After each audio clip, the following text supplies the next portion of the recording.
हम लोग अपने सीखने की प्रक्रिया की शुरुआत करते हैं। कल के सेशन में हम लोगों ने डिस्कस किया था कि बैंक निफ्टी का एक रेंज ट्रेड होगा, ना कि कोई एक बड़ा ट्रेंडिंग मोमेंटम बाजार में आने की संभावना है। ये हम किस बेसिस पे कह पाए थे, ज़रा रिवाइंड कीजिए। चीज़ों को पहले दोहराएंगे और फिर वहीं से आगे बढ़ जाएंगे। एक एक पॉइंट पूरे सेशन का आपके लिए महत्वपूर्ण होता है। कोशिश कीजिए इस सेशन को एंड तक देखना चाहे, ठीक है। अगर आप हमसे जुड़ना चाहें तो डिस्क्रिप्शन में आपके पास टेलीग्राम और व्हाट्सएप कम्युनिटी के लिंक है, वहाँ से आप हमसे जुड़ सकते हैं। जुड़िएगा तभी जब इस सेशन को पूरा देख लीजिएगा उसके बाद, ठीक है। देखिए, कल हम लोगों ने देखा था कि प्राइस की क्लोजिंग एक गिरते हुए मोमेंटम के साथ हुई। बाजार जब कल बंद हुआ तो क्लोज कैसे हुआ? गिरने के साथ बंद हुआ, मतलब नेगेटिव क्लोजिंग। देखिए, प्राइस की ओपनिंग पर कोई बिलीव नहीं होता है, जितना बिलीव होता है किस पर होता है? क्लोजिंग पर होता है। कल की क्लोजिंग नेगेटिव थी, आज की क्लोजिंग फिर नेगेटिव है। आज जब बंद हुए हैं तो फिर हम गिरकर बंद हुए, तो आज का प्राइस कल के प्राइस का मिरर की तरह दिखता है, एक दर्पण की तरह दिखता है। कैसे समझिए? पहली चीज़, हम लोग रिलेट क्या करते हैं सर? पिछले सेशन से पिछले सेशन के मोमेंटम को रिलेट करते हैं, ठीक है। तो कल बाजार गिरकर बंद हुआ, आज भी गिरकर बंद हुआ। अच्छा, कल और आज के बाजार में और दूसरी चीज़ कौन सी कॉमन थी बताइए? हिस्टोरिकल डेटा से ही हम आगे के ट्रेड प्लान्स लेते हैं, ये बात ध्यान रखिए। जो आज बाजार में हुआ उसी के अनुसार कल कुछ बाजार में होने की संभावना होती। जो आज ट्रेंडिंग मोमेंटम रहे उसी के जैसे कुछ मोमेंटम कल होने की संभावना रहती। इस बात को हमेशा ध्यान रखिए। पिछले 3 ट्रेडिंग सेशन आपके लिए बहुत ज़रूरी होते हैं। जो हम लोग 564 का एवरेज 2 मिनट के टाइम फ्रेम पर निकालते हैं, उसका बेस क्या है, लॉजिक क्या है? उसका लॉजिक तो यही है ना कि 564 कैंडल टोटल बनती हैं पिछले 3 ट्रेडिंग सेशन में 2 मिनट के टाइम फ्रेम पर। तो 564 का औसत हम लोग निकालते हैं, ठीक है। और वो एवरेज कितना इंपैक्टफुल है, आप लोग तो ट्रेड करते हैं। जिन लोगों ने अभी तक वो सेशन नहीं देखा है तो मुझे बताइएगा, मैं दोबारा से सेशन को कल कर दूंगा या अगले सेशन में कर दूंगा। पॉजिटिव कंसोलिडेशन का सेशन मैंने आज दोपहर का किया है। जिन लोगों ने नहीं देखा है जाकर उसको भी देख सकते हैं। डायरेक्ट चैनल को ओपन करके देख लीजिए या टेलीग्राम को ज्वाइन करके भी देख सकते हैं। 564 का भी सेशन हम लोगों ने पहले देखा हुआ है। अगर आप रिसेंट मार्केट के पर्सपेक्टिव में चाहते हैं तो बताइएगा कमेंट सेक्शन में, मैं कर दूंगा। तो 564 का औसत क्यों रिलेटेबल? क्योंकि वो पिछले 3 दिन का औसत निकल कर आता है। अच्छा, एक बात यहाँ पर बड़ा आप लोग पूछते हैं, ये 3 दिन का आंकड़ा क्या है? ये 3 दिन का ही प्राइजेक्शन क्यों? ठीक है, एक बात समझिए, हमको बाजार में मोमेंटम से मतलब है। प्राइस में हम लोग ट्रेड किस लिए करते हैं? मोमेंटम के लिए करते हैं। ऑप्शन बाइंग आप लोग करते होंगे, किस लिए करते हैं? मोमेंटम मिलेगा तो ही तो मुनाफा होगा। अगर आप इस रेंज में बाई कॉल या पुट कुछ भी बाई कर लीजिए, घाटा ही होगा सर। प्राइस तो एक रेंज को ट्रेड कर रहा है, कंसोलिडेशन रेंज को, इस पूरी रेंज को ट्रेड किया बाजार ने दिन में, तो कोई बड़ा मुनाफा या होगा नहीं, तो घाटे में आपको पोजीशन लॉस में एग्जिट करना होगा। लेकिन अगर मोमेंटम मिल जाए, ठीक है, तो आपके प्रॉफिटेबिलिटी की पॉसिबिलिटी बहुत हाई हो जाती है, पीक पर पहुंच जाती है। तो मोमेंटम कौन लेकर आता है बताइए? मोमेंटम लेके आते हैं बायर और सेलर, खरीदार और बिकवाल। अच्छा, एक बात बताइए, बाजार में ट्रेंड कौन लेकर आया? बायर या सेलर? लेकिन कौन से बायर या सेलर? एक बात बताइए, अगर मैंने टाटा मोटर पिछले 1 महीने पहले खरीदा था, क्या गारंटी है कि मैं आज खरीदने आऊँगा बाजार में? नहीं गारंटी है ना। अगर मैंने ICICI बैंक पिछले 2 महीने पहले खरीदा था, क्या गारंटी है मैं आज खरीदने आऊँगा बाजार में? नहीं आऊँगा ना, कोई संभावना नहीं। लेकिन इंस्टीट्यूशनल बायर या आपके पॉकेट में मैं 1 करोड़ रुपया रखूँ और फिर मैं आपको बोलूँ कि SBI बैंक खरीदनी है, क्या आप पूरा 1 CR का कैपिटल एक दिन में डिप्लॉय कर देंगे? क्या नहीं करेंगे। क्या करिएगा आप बताइए? आप उस पैसे को कुछ प्लान के बाद इंट्रोड्यूस कीजिएगा बाजार में। आपके पास एक ट्रेड प्लान होगा कि 30 लाख आज डालना है, 30 लाख कल डालना है और 30 लाख परसों डालना है। और उस ट्रेड प्लान में एक चीज़ बहुत कॉमन होती है सर, पता है क्या कॉमन होता है? आपकी खरीदारी का तरीका। अगर आपने सोचा कि आज मैं 10 बजे खरीद, देखिए जो बात बता रहा हूँ पूरे लॉजिक के साथ और माइंडसेट के साथ, प्राइजेक्शन में आपको हिस्टोरिकल डेटा यही बात को साबित कर देगा। यही हम लोग पिछले 3-4 साल से ट्रेड कर रहे हैं सर। मैं अकेले नहीं कर रहा हूँ, हमारी पूरी कम्युनिटी ऐसे ही ट्रेड करती। आपको ढूंढने से, टॉर्च लेकर ढूंढिएगा ना, तो आपको कोई घाटा करता हुआ हमारा ट्रेडर नहीं दिखेगा। कारण क्या है उसके पीछे? देखिए, बहुत बड़ी कम्युनिटी है। जब हम लोग क्लासेस में आते हैं, बहुत सारे लोग एक साथ चीज़ों को सीखते हैं, ठीक है, बहुत सारे लोग एक साथ ट्रेड करते हैं। एक सिंगल कमेंट आप मुझे दिखा दीजिए कि कोई बोले कि मेरा घाटा चला गया बाजार में। सिंगल कमेंट नहीं मिलेगा। कारण, पहला कारण हैजिंग और दूसरा है प्राइजेक्शन को हम लोग बहुत अच्छे लॉजिकल वे से ट्रेड करते हैं। 2 ही रीज़न है। कोई हम लोग मैजिक नहीं कर रहे हैं सर, बाजार को जैसे ट्रेड किया जाता है उसी तरीके से कर रहे हैं, समझिए। अगर आपने कल सोचा कि आज मैं 10 बजे खरीदारी करूंगा, फिर 12 बजे, फिर 2 बजे, आप इसी को अगले दिन रिपीट कीजिएगा, कुछ अलग कीजिएगा क्या? अगर आज ये किया है तो कल भी आप 30 लाख दोबारा से डालना है, इसी तरीके से डालिएगा। इसी बात को इंस्टीट्यूशंस पे फॉलो कीजिए।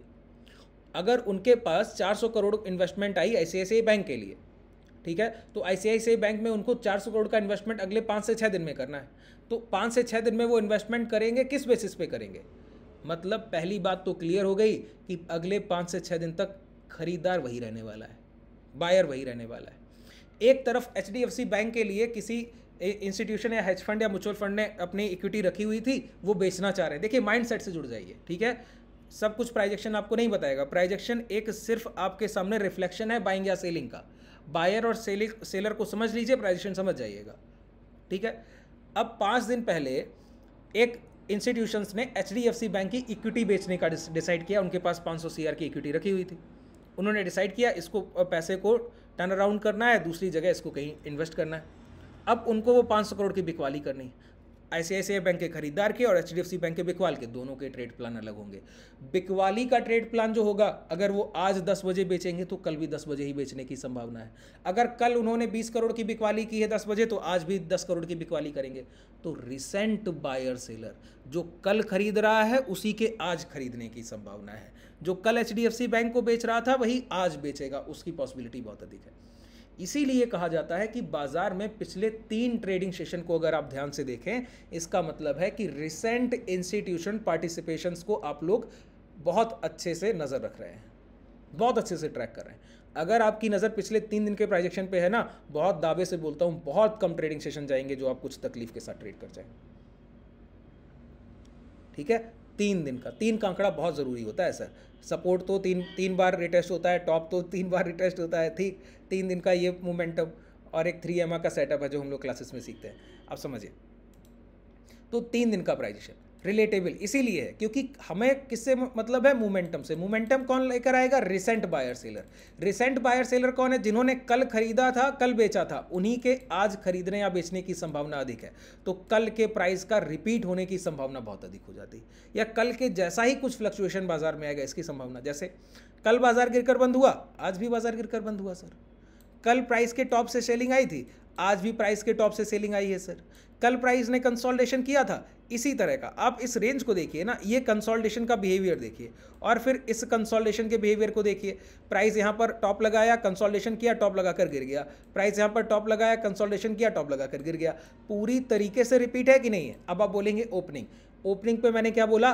प्राइस कभी भी ओपनिंग प्राइस पर कभी हम बिलीव नहीं करते। ओपनिंग प्राइस की ट्रैपिंग होती है, बिलीव होता है क्लोजिंग प्राइस पर। Amateurs opens the market and professional closes the market. जो इंस्टीट्यूशंस होते हैं वो बंद होने से पहले खरीदारी करते हैं। बात क्लियर हुआ? मैक्सिमम इंस्टीट्यूशंस के साथ ये देखा जाता है कि जब बाजार बंद होने को आता है तब वो अपना एक्यूमुलेशन या डिस्ट्रीब्यूशन, उनको जो भी करना होता है वो उसी समय करते हैं। जैसे बाजार आज कल गिरकर बंद हुआ, तो आज पूरे दिन हम लोगों ने वो वीकनेस प्राइस में महसूस किया ना, फील किया ना, कि जब भी बाजार चलने की कोशिश कर रहा है, चल नहीं पा रहा है सर। आप तो देख ही रहे हैं, चलने की कोशिश किया, रिट्रेसमेंट, फिर चलने की कोशिश, फिर रिट्रेसमेंट। कल भी यही हो रहा था। तो प्राइस ने खुद को रिपीट किया कि नहीं किया? ये कल के ही सेलर हैं जो आज बिकवाली कर रहे हैं। कैसे पता लगता है? स्विंग हाईज, हायर लोज बन रहे हैं। हायर लोज का मतलब है एक बार प्राइस गिरा, ऊपर गया तो पिछले हाई से पहले ही लौट आया, पिछले हाई तक भी नहीं पहुंचा, तो इसको हमने बोला हायर लो, ठीक है। या फिर इसको देखिए, टेक्निकल में मैं बहुत जाता नहीं, कोई इसको बोलेगा लोअर हाई, है ना, बिल्कुल लोअर हाई ही है, लेकिन हायर लो भी कह दीजिए, कुछ भी आप बोल सकते हैं, ऐसा कोई ज़रूरी नहीं। देखिए, टेक्निकल टर्म्स से हम लोग बहुत ज़्यादा बिलीव नहीं करते। हमारा मानना है अगर आपके कॉन्सेप्ट क्लियर हैं तो शब्दों में कुछ नहीं रखा है सर, ठीक है। देखिए, इसको लोअर है, किस वजह से ये हायर लो या लोअर है? क्योंकि पिछली बार जहां तक खरीदार पहुंचा पाए थे प्राइस को, इस बार वहां तक भी नहीं पहुंचा पाए, तो निचले स्तर से ही किसी ने सेल कर दिया। तो यहाँ पर देखिए, यहाँ से शॉर्ट हुआ, कल यहाँ से शॉर्ट हुआ, आज यहाँ से शॉर्ट हुआ। तो प्राइस में सेलर क्या कर रहे हैं? रजिस्टेंस शिफ्टिंग कर रहे हैं। क्या कर रहे हैं? रजिस्टेंस शिफ्टिंग कर रहे हैं। अगर किसी भी बायर को इस प्राइस में डोमिनेशन पोजीशन में आना है, तो बायर को पहला काम क्या करना होगा? लास्ट स्विंग को ब्रेक करना होगा। मतलब अगर कल के बाजार में अगर कोई खरीदारी आप प्लान करेंगे तो कब करेंगे? 49,935 के बाद। अच्छा, एक बात बताइए, आपके लिए 49,935 का रेंज ज़रूरी है या फिर इसके पास का 500 का मल्टीपल स्ट्राइक प्राइस? मैंने कई बार बताया कि जब भी आप प्राइस एक्शन को सीख रहे हैं, प्राइस को समझ रहे हैं, चार्ट रीडिंग समझ रहे हैं, तो उसके साथ एक OI ऑप्शन चेन डेटा को समझना बहुत ज़रूरी है। 500 के गुणनफल के जो स्ट्राइक प्राइस होते हैं, जैसे 500 का मल्टीपल स्ट्राइक प्राइस 49,500 हुआ, 50,000 हुआ, 50,500 हुआ, नीचे 49,000, 48,500, 48,000। अगर ऐसे स्ट्राइक प्राइस के आसपास कोई रेजिस्टेंस एरिया दिख रहा है, जैसे 50,000 के पास हमको 49,935 मिल रहा है, इससे कितना दूर है? 65 पॉइंट ही तो दूर है। तो हमारे लिए रेजिस्टेंस कभी 49,935 नहीं होगा। कभी भी कोई एक लाइन तो एक्यूरेट लाइन तो कभी रेजिस्टेंस हो नहीं सकती। रेजिस्टेंस एक रेंज होती है, सपोर्ट एक रेंज होता है।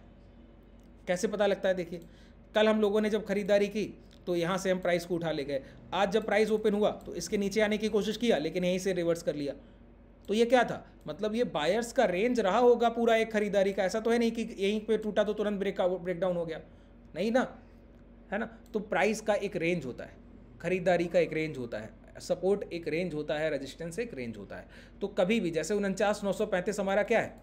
रेजिस्टेंस है।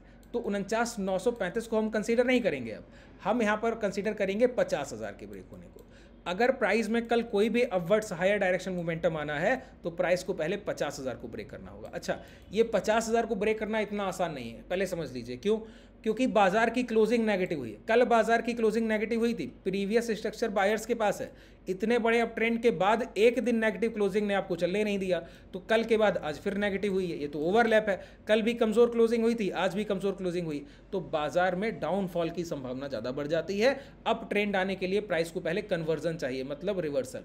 रिवर्सल कब आएगा? जब 50,000 ब्रेक होगा। अगर मॉर्निंग की पहली कैंडल ही 50,000 ब्रेक कर रही है तो तुरंत आपको कोई भी लॉन्ग का पोजीशन नहीं लेना है।